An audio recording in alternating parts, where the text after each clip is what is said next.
Rachel Morgan's fingers flew across the keyboard, the glow of her dual monitors reflecting in her tired eyes. The Seattle office was nearly empty at this hour, but her department was racing toward a brutal deadline. 3 reports were due by morning, and the spreadsheet columns seemed endless. She sipped lukewarm coffee, tried to ignore the pounding behind her eyes, and kept typing. That was when her phone, face down on the desk, began to buzz violently. She almost didn't look, assuming it was a Slack notification or an automated reminder. But when she flipped the phone, her heart clenched. Mom. The name glared on the screen, and dread knotted instantly in her stomach. Her mother never called. Antonia Morgan preferred short texts, usually when she needed money or a favor Rachel couldn't refuse. For her to call now, something had to be wrong. Rachel pressed accept. Mom. A faint, broken voice trickled through the line. Rachel, sweetheart, it's bad. My chest, she gasped audibly, it hurts. I can't breathe right. Everything is spinning. Rachel bolted upright in her chair, blood rushing to her face. What? Are you having chest pain? Mom, do I need to call 911 for you? Antonia groaned, her breathing heavy and uneven, just like the dramatized sound bites Rachel had only ever heard on medical shows. I don't want to scare you, but it's never been this bad. I'm so alone, Rachel. Your father's at work, and Lydia. Rachel seized on the one solution that made sense. Then call Lydia. She's 5 minutes away from you. She can drive you to the ER faster than an ambulance. A long pause, then a sigh so heavy Rachel could practically feel it pressing through the line. Your sister's drowning with the kids. She can't leave them. She told me she can't, honey. And I don't want to burden her. Rachel bit her lip until she tasted blood. Of course, Lydia Carter, the golden child, the one their parents doted on endlessly, had 3 children under 10 and a husband who worked late. She was always too busy when it came to helping their mother. But Rachel? She was single, living alone in Seattle. She was always the one expected to drop everything. Still, this was her mother's health. And if it was what Rachel feared, a heart attack, maybe a stroke, then minutes mattered. The panic in Antonia's voice clawed at her. Rachel, her mother whispered, voice breaking. I need you. I can't do this alone. Please fly home. Just for a little while. A week, maybe 2. Until I feel stronger. The office around Rachel faded. The spreadsheets, the deadlines, the cold fluorescent lights. All of it blurred. All she could hear was her mother's shallow breathing and the fragile tremor in her tone. Rachel's throat tightened. Mom, I'm in the middle of a project. My team is counting on me.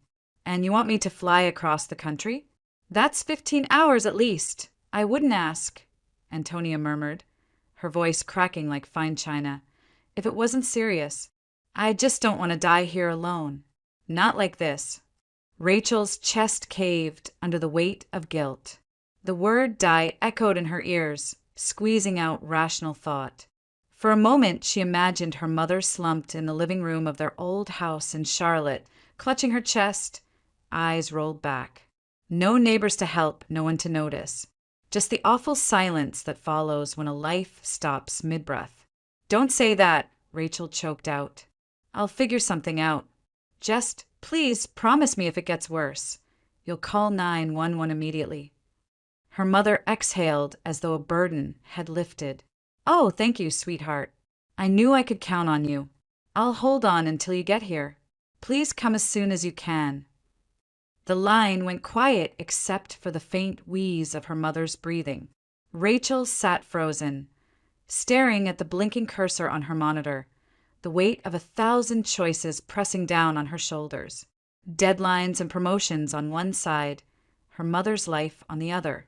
By the time she hung up, she already knew what she had to do. Rachel gathered her courage, pushed back from her desk, and walked toward her manager's office. She knocked once, then stepped inside. Her voice was steady, but her hands trembled. I need emergency leave, she said. Family medical situation in Charlotte. I'll be gone, maybe 2 weeks. I'm sorry, but I have to go. Her boss studied her for a long moment, then gave a resigned nod. Family comes first. Book the flight. Rachel swallowed the lump in her throat, murmured a thank you, and stepped back into the hallway. Already, her phone buzzed with another text from her mother. Thank you, darling. I knew you'd come. Rachel clutched the phone to her chest, a knot of dread twisting inside her. She didn't know how she would explain this to her team, how she would survive the cross-country flight, or what exactly she'd find waiting for her in Charlotte. All she knew was that she had no choice. The office lights glared against the dark Seattle sky as Rachel returned to her desk. Her manager's words, "Family comes first," still echoed in her mind. The weight of that truth pressed down on her chest like an anchor. She had done the right thing, she told herself. But the moment she began opening travel websites, dread clawed deeper into her stomach. Flights from Seattle to Charlotte weren't short under the best of circumstances. Direct routes were expensive and scarce, most funneled through Dallas or Atlanta. Rachel's eyes blurred as she scanned departure boards.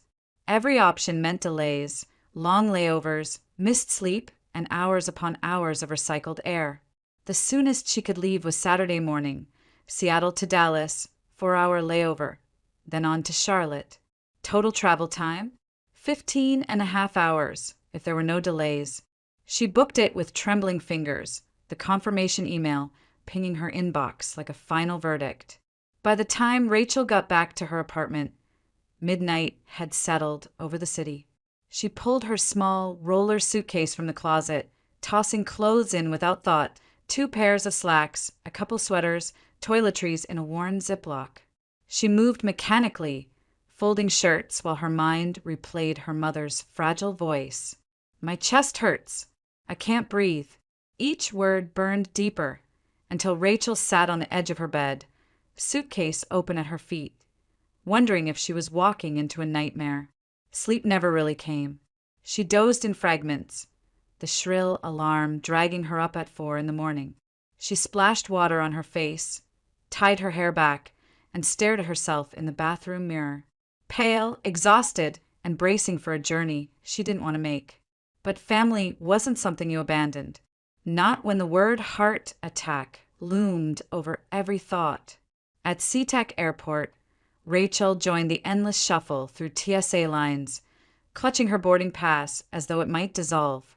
The overhead speaker barked flight numbers and gate changes, a relentless reminder that her carefully timed plan could fall apart at any moment. The first leg to Dallas was cramped, her seat wedged between a college student scrolling TikTok and a businessman who commandeered the shared armrest without apology. Rachel closed her eyes, earbuds in, but every vibration of turbulence jolted her awake. By the time the plane touched down, her nerves were frayed raw.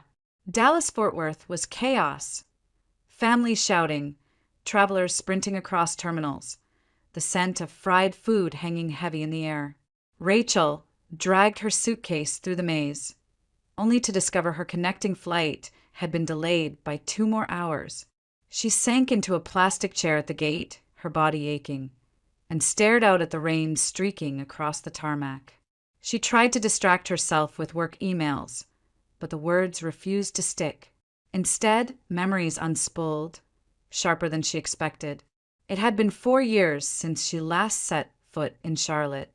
For years since she stood in her parents' house, since she'd sat across the dinner table from Lydia. That distance hadn't been an accident, it had been survival. The childhood memories were still vivid.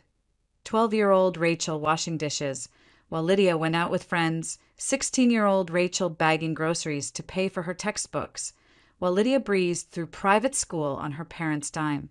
Even in adulthood, nothing had changed. Calls from her parents almost always ended in requests for money, never simple questions about her life. Flying back now felt like volunteering to reopen a wound that had just begun to scar.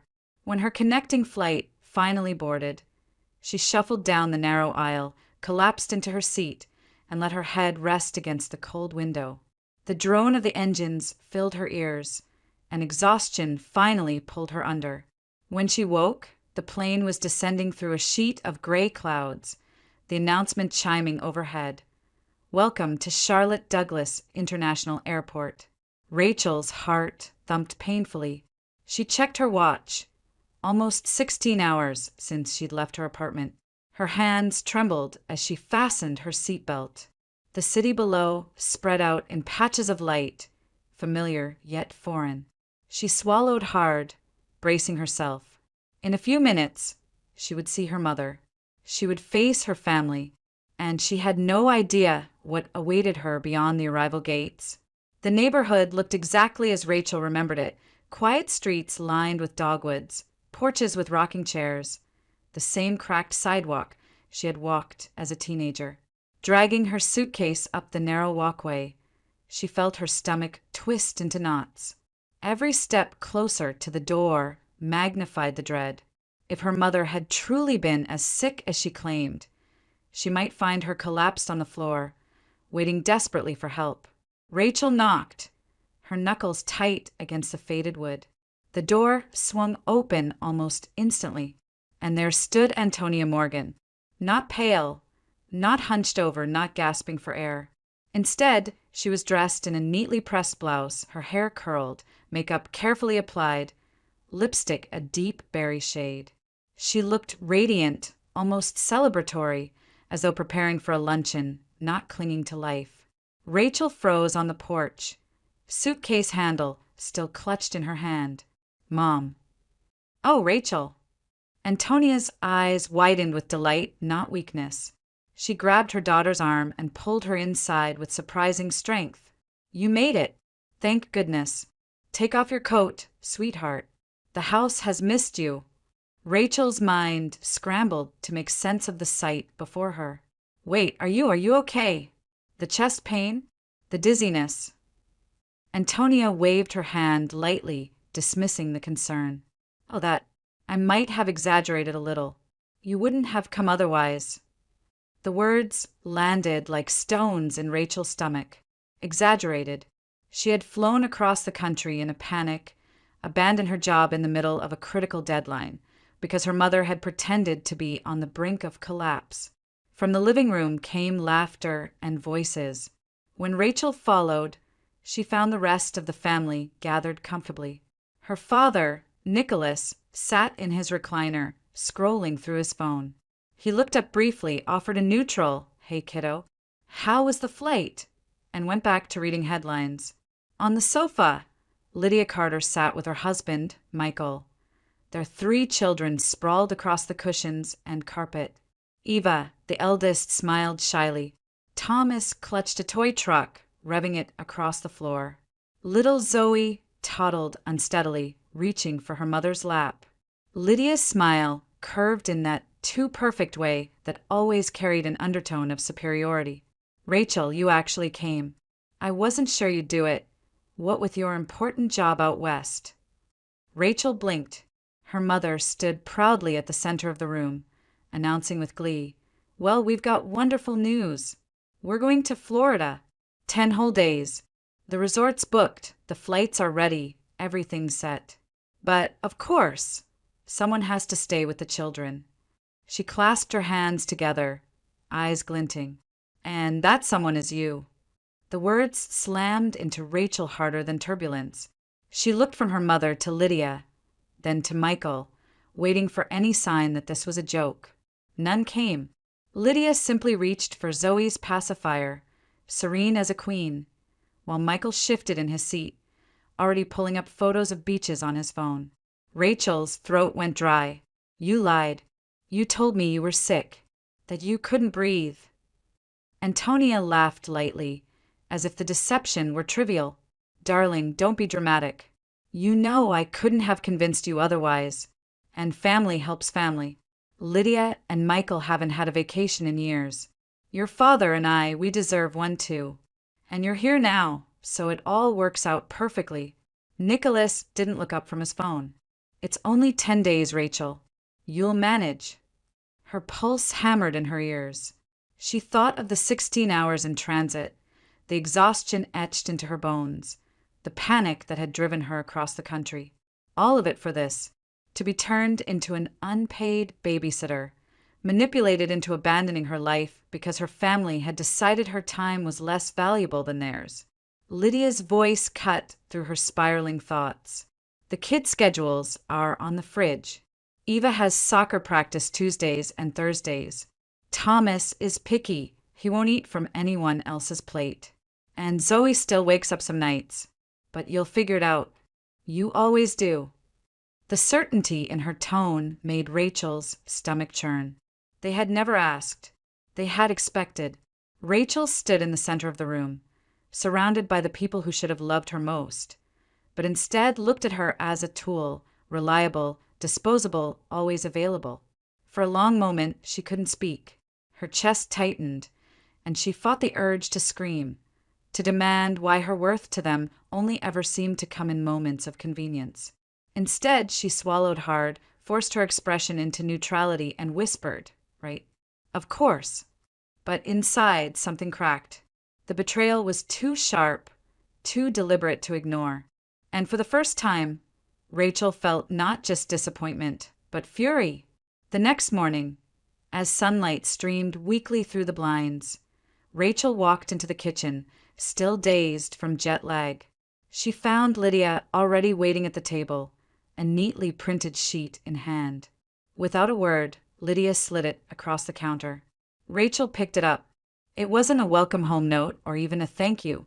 It was a schedule, hour by hour, line by line, detailing the care of 3 children who weren't hers. Breakfast at 7, Lydia said crisply, tapping the page. Eva likes oatmeal with raisins. Thomas needs his eggs cut into small pieces, or he won't touch them. Zoe has her formula at 8 sharp. Mid-morning nap. Lunch is at noon. Thomas won't share, so make sure his plate is separate. Rachel blinked at the sheet. It read like a military operation. School drop-offs, soccer practice, playdates, bedtime routines, medication reminders. Even notes about which blanket Zoe needed to fall asleep. Lydia went on, her tone casual, as if she were doing Rachel a favor. Eva has soccer twice a week. You'll need to drive her. Practice is on the south side. Thomas has a mild allergy, so don't give him strawberries. And Zoe gets cranky if she doesn't nap exactly on time. It's all there. Rachel looked up. You realize I don't have a car here, right? Michael, leaning against the doorway, shrugged. Borrow Mom's or Dad's. It's not complicated. Antonia entered just then, her arms full of neatly folded laundry. She set it on the counter and smiled, as though this whole arrangement were perfectly reasonable. Rachel, you've always been so reliable. We knew you'd step up. You sit behind a computer all day in Seattle. You don't understand what real exhaustion is like until you've wrangled 3 kids. The dismissal in her voice sliced deeper than Rachel expected. Office work, deadlines, the 16-hour journey across the country. All of it erased in a single sentence. Rachel stared at the paper, her fingers trembling as old memories bled through. Memories she had buried but never forgotten. She was 12 again, standing on a chair to scrub dishes while Lydia laughed with friends on the porch.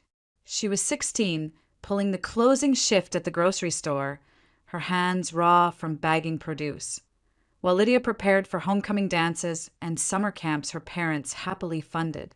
Rachel remembered stuffing tip money into an envelope marked college fund, while Lydia breezed through private school on their parents' checkbook. By 19, Rachel was paying her own way through a state university, juggling 2 part-time jobs. Lydia, meanwhile, called home from a dorm her parents had covered, never worrying about tuition or bills. Even now, the pattern hadn't changed. Lydia received the indulgence of endless support. Rachel was expected to pick up the pieces. The air in the kitchen felt heavy. Rachel folded the schedule, slowly tucking it under her palm. So this is it? You tricked me into flying across the country to be, what? Your nanny. Lydia tilted her head, her smile patronizing. Don't be so dramatic. Your family. And family helps family. Michael chuckled under his breath. Besides, it's only 10 days. You'll live. Nicholas, seated at the table with his newspaper, grunted in agreement. You're not chained to an assembly line. You'll manage. Consider it a break from staring at screens all day. Rachel's chest burned. A break? 16 hours of travel. Abandoned projects at work. All because her family had decided she was expendable. She thought of the apartment in Seattle, quiet, hers alone. Her job, her independence. None of it mattered here. In this house, she was still the afterthought, the utility, the one who could be counted on to sacrifice without complaint. Rachel forced herself to stand straighter, to mask the fury coiling inside. Right, she said evenly, though her voice quivered at the edges. I'll manage. But inside, the familiar ache of injustice surged. It wasn't just about the children or the trip to Florida. It was about every year of her life when she had been the one cleaning, working, paying, sacrificing, while Lydia had been showered with favor and ease. For the first time in years, Rachel didn't just feel used. She felt betrayed. And though she didn't show it, something inside her had begun to shift. That night, after the children were tucked in and the house had gone quiet, Rachel slipped into what had once been her bedroom. The space no longer felt like hers. Boxes were stacked against the walls, old furniture pushed into corners. The bed creaked under her weight. She sat cross-legged with her laptop balanced in front of her, the glow casting sharp lines across her tired face. Her phone lay beside her.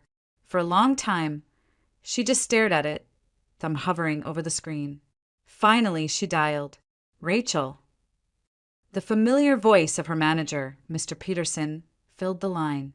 How's your mom? Is she okay? Rachel closed her eyes, shame rising in her throat.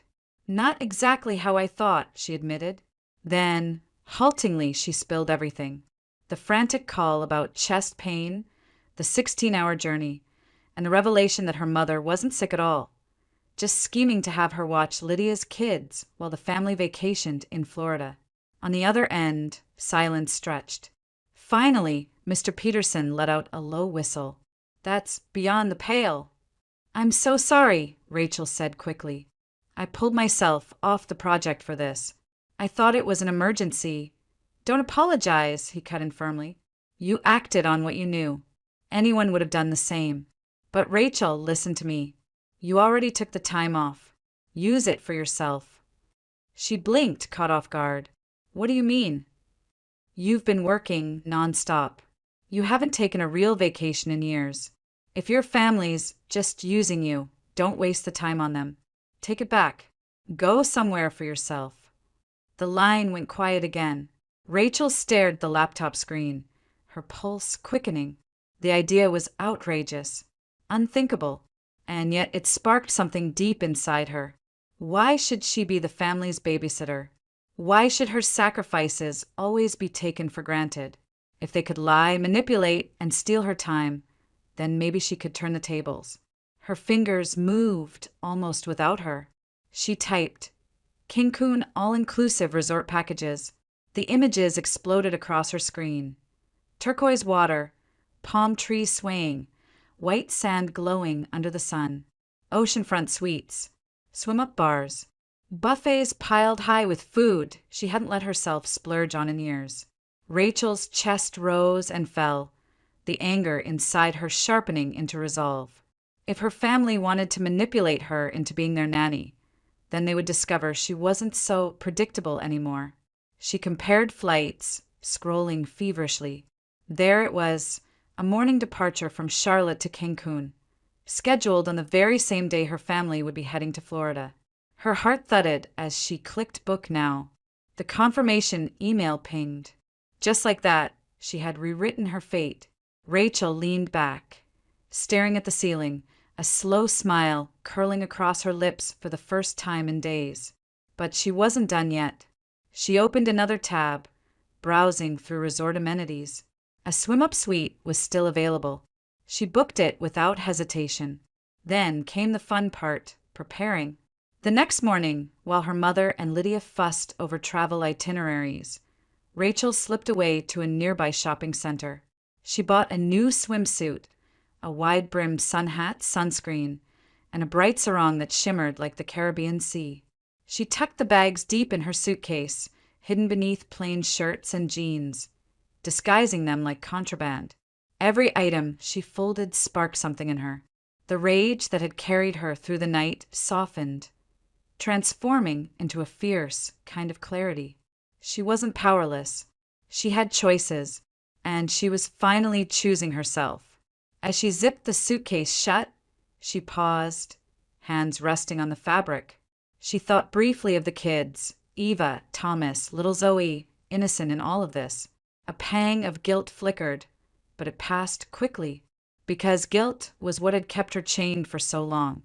Her family had written her role for her. The reliable daughter, the sacrificial sister, the woman whose time was always worth less.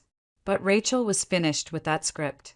She straightened, her eyes catching her reflection in the dusty mirror propped against the wall. For once, she didn't see exhaustion or resentment. She saw someone decisive, someone reclaiming her life. The decision was made, and by the time her family was boarding their flight to Florida, Rachel Morgan would already be headed south, to the turquoise waters of Cancun, free at last. The alarm chimed at 5 a.m., soft but insistent. Rachel silenced it quickly, careful not to wake anyone in the house. The air in her childhood bedroom was stale, heavy with dust and old boxes, but her suitcase waited in the corner like a silent accomplice. She moved quietly, pulling on jeans and a plain sweatshirt, dressing as if she were only stepping out for errands. The plan had been rehearsed in her mind all night. Calm face, steady voice, nothing unusual. Rachel slid her suitcase to the window and eased it open. The hinges groaned faintly and she froze, listening for footsteps. None came. Slowly, she lowered the suitcase onto the shrubs below, wincing at the muffled thud. Then she closed the window, smoothed the curtain, and turned toward the door. A soft knock startled her. Her mother's voice came through, warm and casual. "Rachel, you're up early?" Rachel pulled the door open, feigning calm. "Yeah, I thought I'd run to the store, maybe the pharmacy. Pick up some things for the kids before you leave." Antonia's face lit with pride. "You're always so thoughtful. We'll be heading to the airport around noon. Don't be long." Rachel smiled tightly. "I won't." Within minutes, she was downstairs, her father fiddling with the coffee maker, Lydia scribbling last-minute notes on a pad, Michael pacing with his phone pressed to his ear. None of them noticed as Rachel slipped through the front door, her small purse slung over her shoulder. She walked briskly around the side of the house, crouched to tug her suitcase free from the shrubs, and wheeled it down the block until she was far enough away to call a ride. The pre-dawn air was cool, the streets still empty. When the car pulled up, she slid inside, whispering to the driver, "Charlotte Douglas International, please." As the city lights blurred past, Rachel exhaled for the first time in days. She leaned back against the seat, her heart pounding with both fear and exhilaration. This was really happening. At the airport, she moved quickly, check-in, baggage drop, security. Each step carried the risk of a phone call catching her off guard, but she kept her phone silenced, tucked deep in her bag. By the time she slipped her shoes back on after TSA, she allowed herself a cautious smile. She was through. No one could stop her now. Standing at her gate, she glanced at the departures board. Flight to Cancun on time. She imagined the scene back home. Her mother double-checking itineraries, Lydia herding the kids, Michael scrolling weather reports for Florida. They believed she'd be there, waiting dutifully, ready to carry the weight of their responsibilities. But Rachel wasn't waiting anymore. She bought a coffee from a kiosk, wrapped her hands around the cup, and sat near the window. Planes taxied in the pale morning light, the sound of engines vibrating through the glass. For the first time in years, she felt free. No guilt pressing down on her. No one demanding she be more, do more, sacrifice more. Just her, sitting in an airport, bound not for servitude but for escape. Her phone buzzed once in her bag. She didn't look. Instead, she pressed it deeper inside and flipped it to airplane mode. The world could wait. When boarding was called, Rachel rose with the others, her ticket in hand. As she walked down the jet bridge, the weight she carried for so long seemed to lift, piece by piece. By the time she buckled her seatbelt and the plane rumbled toward the runway, she was smiling, a small, private smile, but real. Seattle had been her escape before. Now, Cancun would be her sanctuary. And as the plane lifted into the sky, leaving Charlotte behind, Rachel knew she had crossed a line she would never return from. By the time the plane descended over Cancun, the afternoon sun turned the water below into a sheet of liquid sapphire. Rachel pressed her forehead against the window, watching the coastline emerge. White beaches, palm trees swaying, resorts lined like palaces along the shore. It felt surreal, as though she had stepped out of the cramped, suffocating air of her family's house and into a postcard. The moment she cleared customs and retrieved her bag, a cheerful driver in a crisp, white shirt held up a placard with her resort's name. "Señorita Morgan," he asked. She nodded, and within minutes she was riding in a shuttle, the salty breeze rushing through the open window, the hum of Spanish radio filling the van. When the resort finally appeared, Rachel's breath caught. Towering white buildings gleamed against the sky, their balconies dripping with bougainvillea. Multiple pools sparkled, each fringed with lounge chairs and umbrellas. At the heart of it all, the Caribbean shimmered a blinding turquoise. Check-in was a blur of smiles and cool towels. The receptionist handed her a wristband, assuring her everything was included. Meals, drinks, endless amenities. By the time she reached her room, she was almost dizzy with relief.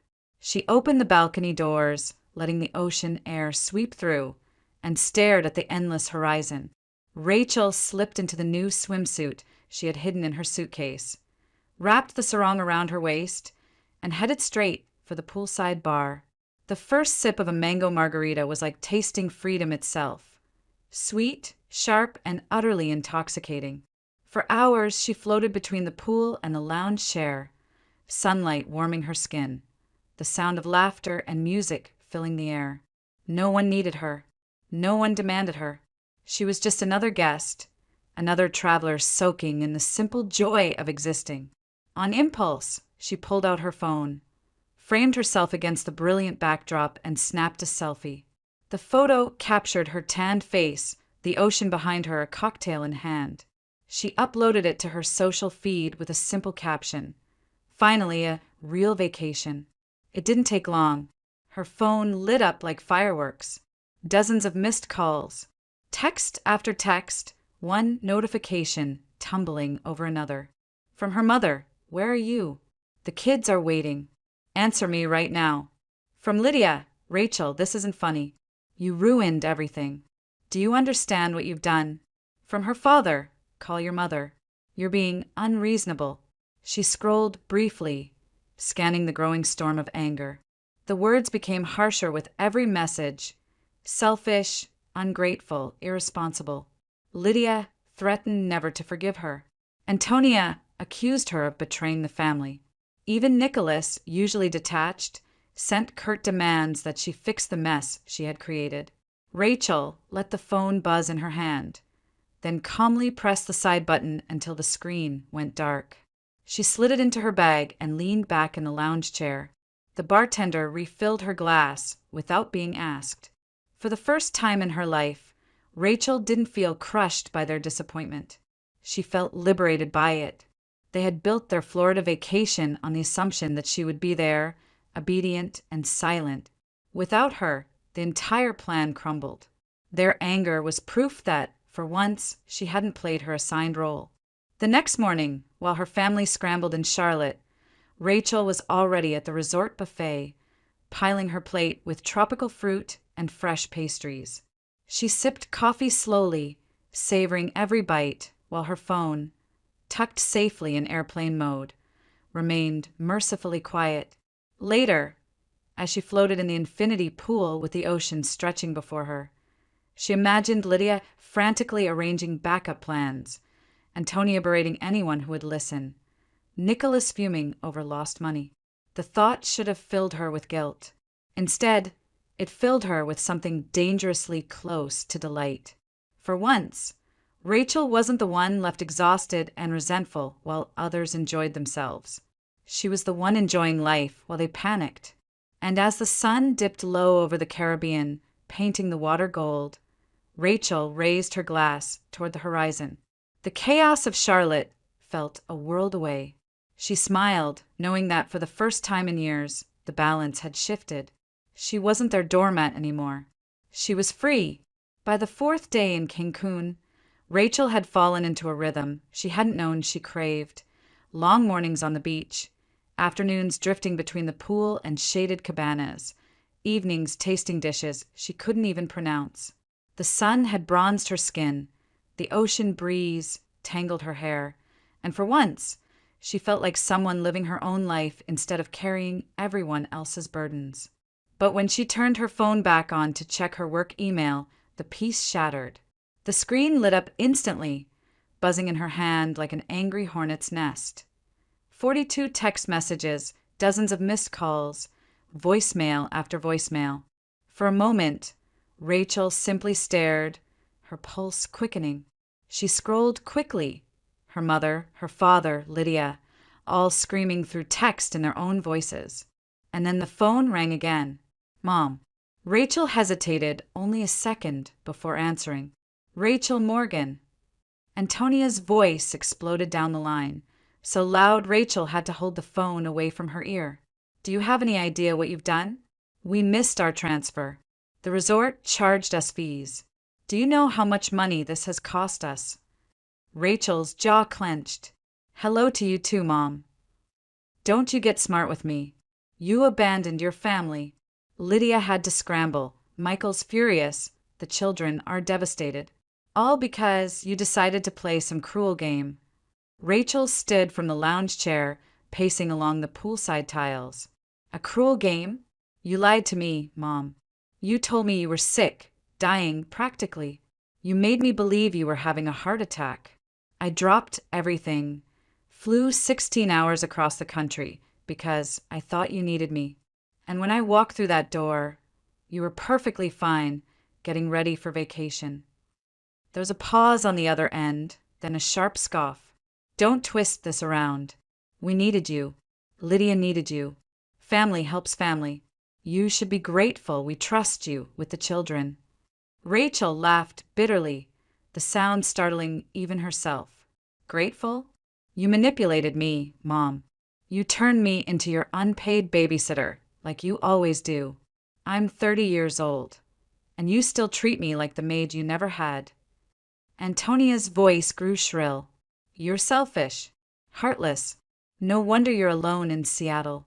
Who would want to put up with that attitude? The words hit like darts, but Rachel didn't flinch this time. Instead, she let the silence stretch, let the weight of her mother's cruelty sink between them. And then, with a calmness she had never felt before, she said, You're right about one thing. I am done. Done being the family's doormat. Done being the one who sacrifices while Lydia gets everything handed to her. Done answering your calls only to be used again. Rachel. Antonia's voice faltered for the first time. No. Rachel cut in steady and clear. Listen to me. You can call me selfish, heartless, whatever you want. But I won't be your free nanny. I won't be the one you guilt into fixing every problem. You don't get to lie about your health just to trap me. That's over. On the other end, her mother's breath hitched, heavy and indignant. You've ruined everything. Our vacation, our family. Rachel snapped. A family doesn't trick one of their own into servitude. A family doesn't exploit. What you've ruined is my trust, and you'll have to live with that. Antonia's voice rose to a scream. Don't you hang up on me, Rachel. Don't you dare! But Rachel had already pulled the phone from her ear. For a moment, she stared at the screen, watching her mother's name flash red. Then, with one decisive tap, she ended the call. The silence that followed was absolute.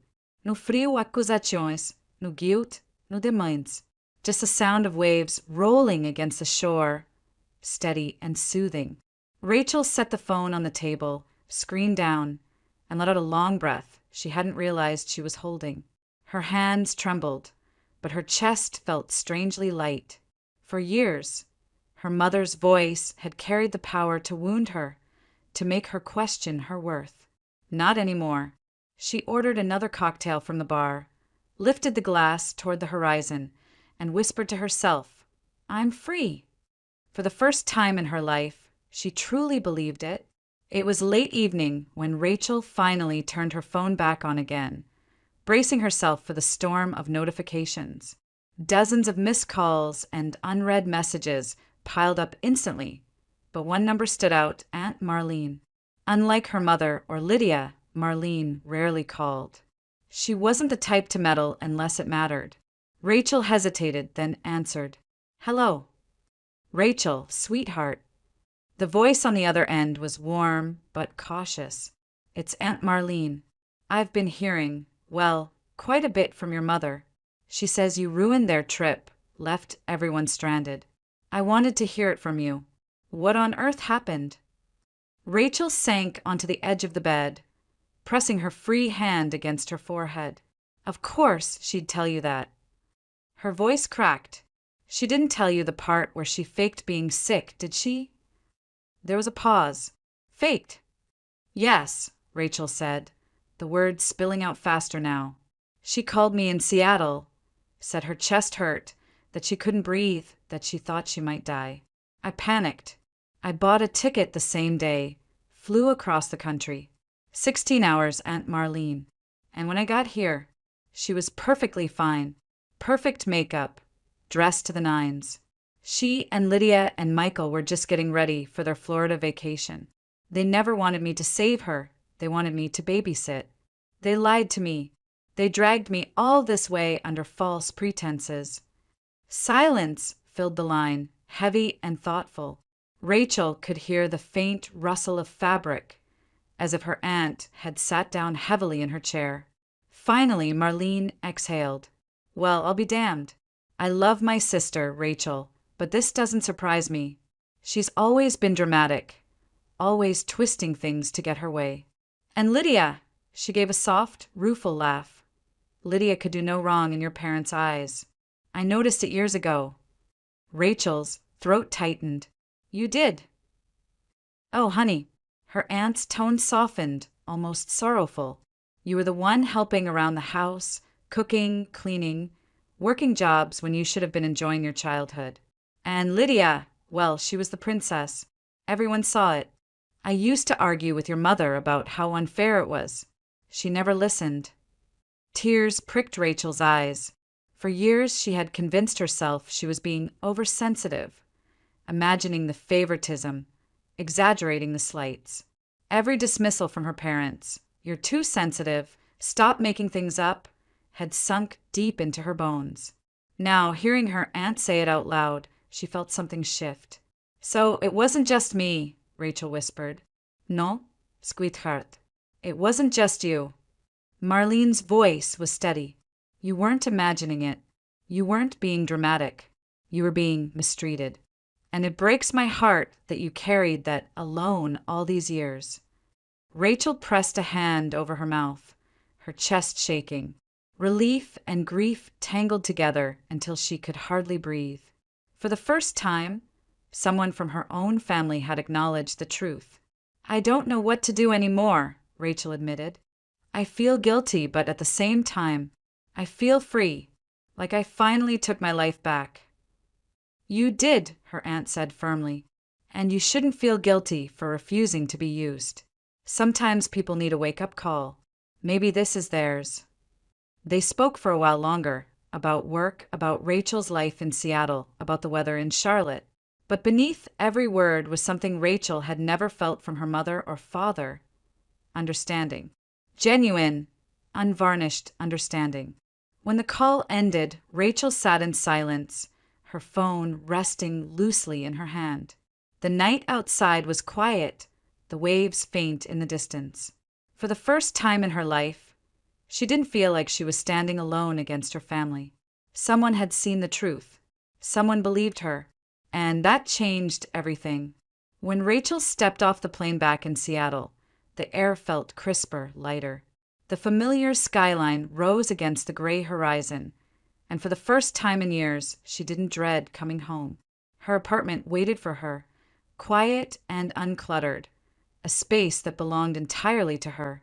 After weeks of turmoil, it felt like sanctuary. Her first morning back at work, she braced herself for judgment. But when she walked into the office, Mr. Peterson greeted her with a smile. "Good to have you back, Rachel. You did the right thing. And by the way, those reports you prepared before you left? They carried us through." The client was impressed. Relief washed over her. In the weeks that followed, she threw herself into her projects not out of desperation, but out of genuine motivation. For once, she wasn't trying to prove her worth to people who would never see it. She was working for herself, and her efforts didn't go unnoticed. By the end of the quarter, she was promoted, entrusted with leading an entire division. But Rachel didn't let her life shrink back to work alone. Cancun had cracked something open in her. She signed up for a local hiking group, joined a book club at the neighborhood library, and began to surround herself with people who valued her company rather than her usefulness. Slowly, her circle expanded. Dinners, movie nights, spontaneous road trips. She began to feel the contours of a life that was hers, not one handed to her by obligation. And then there was Ethan. They had exchanged numbers on that final night at the resort, promising vaguely to keep in touch. Rachel hadn't expected much. Vacation encounters rarely survived distance. But when her phone buzzed one evening with his name, her heart skipped. He was in town for a business conference. Would she like to grab dinner? The evening unfolded easily, conversation flowing between laughter and comfortable pauses. Ethan wasn't interested in what she could do for him. He was interested in her opinions, her ambitions, her quirks. Over time, dinners turned into weekend hikes, then into quiet evenings cooking together in her kitchen. She felt no need to perform, no pressure to bend herself into a shape someone else preferred. With Ethan, she could simply be. One afternoon, Rachel checked her mailbox and found a plain white envelope with her mother's handwriting. Inside was a check, small, but covering the money her parents had borrowed months ago and never repaid. Tucked beside it was a card. "Sorry it took so long. Hope you're doing well. Love, Mom." Rachel stared at it for a long time. It wasn't a full apology, not really. But it was something, an acknowledgement, however small, that perhaps they owed her more than endless demands. She sat at her kitchen table, card in hand, heart conflicted. Part of her longed to believe it was a first step toward change, that her parents could recognize the years of imbalance and try to repair what was broken. Another part whispered caution. A single card didn't erase decades of being overlooked, manipulated, and used. That night, she confided in Ethan. "I don't know what to make of it. Do I let them back in? Do I keep the distance?" He poured her a cup of tea and set it gently in front of her. "Only you know what's right. But remember, you don't owe them access to you just because they're family.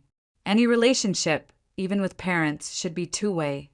His words lingered long after the conversation ended. Rachel knew she wasn't ready to decide yet. The wounds were too fresh, the memories too sharp. But she also knew something had shifted inside her. She was no longer desperate for their approval. If reconciliation came, it would be on her terms. For now, she chose to keep building the life she had fought so hard to claim. And with every step, every meeting at work where her voice carried weight, every Saturday morning hike with new friends, every quiet smile across the dinner table with Ethan, Rachel felt further from the woman who had once flown 16 hours just to be used. She was no longer the family's safety net. She was her own person, and she wasn't going back. Seattle shimmered under a soft drizzle, the kind of evening where lights reflected off wet sidewalks like scattered stars. Rachel walked arm in arm with Ethan, their laughter rising above the hum of traffic as they made their way toward the little bistro tucked between two brick buildings. She had passed it countless times before, never once pausing to step inside. Now, it felt like the perfect place to mark a new chapter. Inside, the restaurant was warm, glowing with candlelight. Rachel shed her coat, smoothing her dress as Ethan pulled out a chair for her. The clink of glasses and low murmur of conversation filled the room. But for Rachel, the world had narrowed to this table, this moment. Work had settled into a rhythm she hadn't known before, a rhythm where her voice mattered, where her decisions carried weight. She had respect in her career, not because she begged for it, but because she had earned it. Outside the office, her life had widened too. Friends who invited her not out of obligation, but out of genuine affection. A community she had built for herself. And Ethan, steady, kind, curious, was no longer just a man she'd met at a resort bar, but someone she could imagine beside her in the years ahead. As the waiter poured wine into their glasses, Rachel felt the contrast so sharply it almost stole her breath. Only months ago, she had been standing in her mother's kitchen, treated as little more than a tool.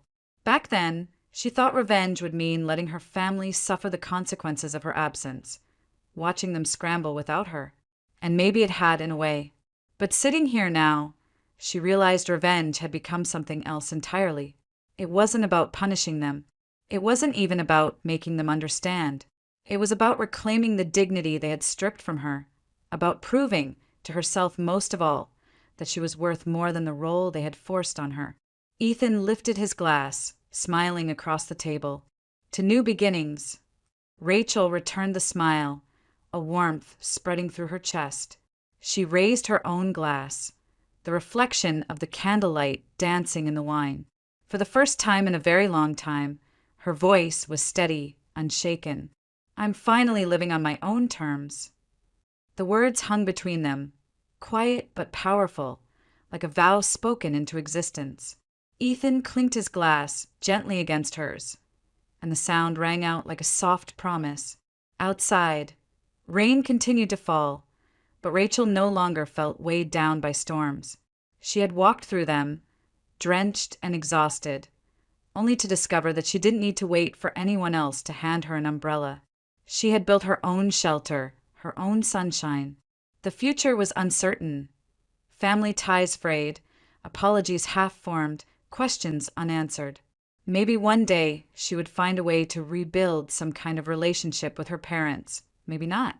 But that decision no longer defined her worth. What defined her was this moment, this freedom, this choice to step forward without chains. And that, Rachel thought as she lifted her glass once more, was the sweetest revenge of all. Because sometimes revenge isn't about shouting or fighting or watching someone else lose. Sometimes the sweetest revenge is quiet, just the sound of your own laughter echoing in a life you finally chose for yourself.